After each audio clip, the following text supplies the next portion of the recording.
Hey guys, Lucas here, and today is the first day of the Rationalized podcast where I go ahead and talk about the goings on in the league for the last. It's gonna be for the last week, but I'm a little behind today this time due to the fact that I was in Florida and stuff like that. So I'm gonna go over the last 3 weeks in the NHL. Gonna go over like the surprise teams that I thought done surprisingly well, teams, and then the three teams that have kind of shocked me on their record, and then the top players and stuff like that, and then anything else that has happened in the league. So let's go ahead and go into the top teams.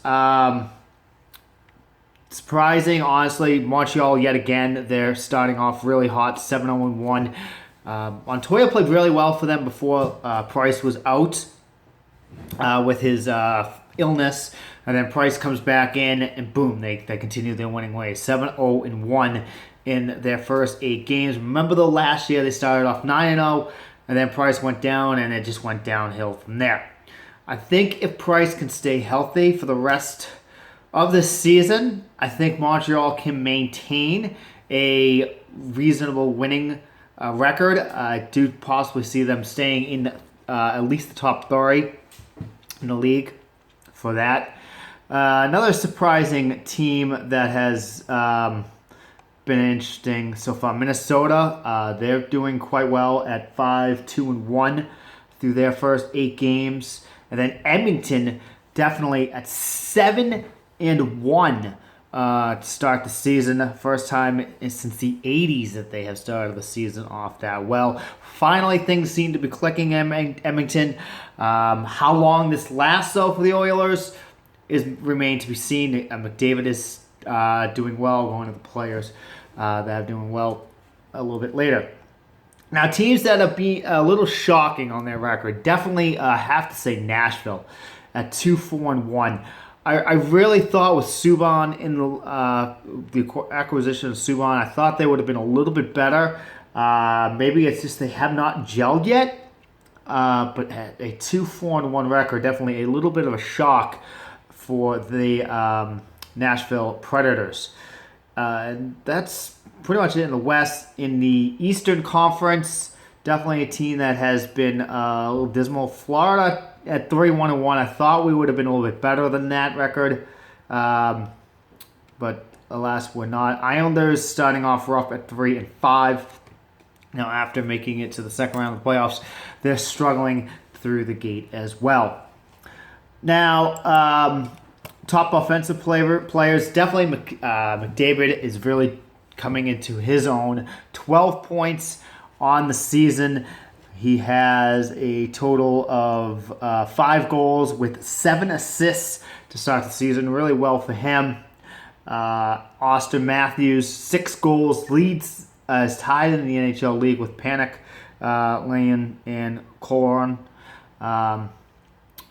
Definitely came out of nowhere for that. Again, 4 of his goals came in that first game, and since then he's kind of cooled off a little bit, but still staying up there in the points getting and the goals. Marshall Still for the Florida Panthers definitely has been a surprise, as he has 10 points on the season with 5 goals and 5 assists. Definitely has been huge in that lineup for the Cats, filling in for Jonathan Huberdeau on that top line, and definitely great to see there. Now, with the goalies, Howard for Detroit, again, he's helping them lead the way with that goals against of .50. Yeah, you heard that right, .50 goals against. Again, he has 1 shutout, but allowing less than a goal per game. The next closest is Al Montoya, second, with a 1.47. So Howard with almost a 1 goal less than the second place guy giving up. So definitely helping the Red Wings get off to a very strong start. Talbot with 7 wins leads the league. He's definitely stepped up for the Oilers. He has 2 shutouts. It's definitely a good thing there. Other than that, really not much else going on, I think, in the NHL.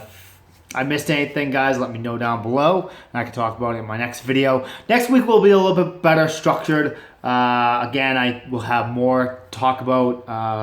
Be able to pay attention more of what's going on in the NHL and all that. So let me know what you guys think. Do you like these podcasts? Do you want me to continue them?